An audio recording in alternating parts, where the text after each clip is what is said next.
My name is Mark Goldberg. I'm the managing editor of the UN and Global Affairs blog UN Dispatch, and I live in Washington, D.C.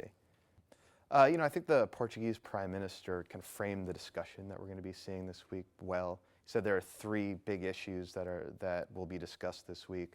The first is obviously Afghanistan. The second is the grand strategy for 2020 and beyond that that former Secretary Albright has been putting together, and that the NATO will be discussing and agreeing upon, the heads of state will sign later this week. And the third is Russia, the Russia-NATO Council. This is obviously the opportunity for NATO to reset its relationship with Russia in the same way that the United States has tried to since President Obama came to office. So I thought the Prime Minister of Portugal laid out the foundation of what to expect this week pretty well in our opening session.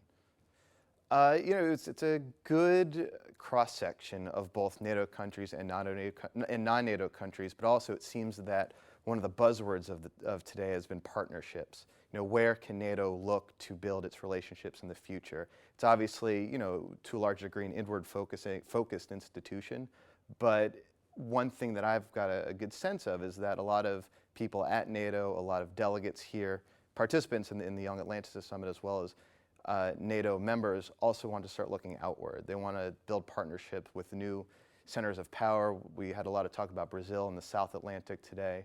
China has also been mentioned a few times, as is India. It seems as if NATO is ready to become more of a global organization than simply a European one.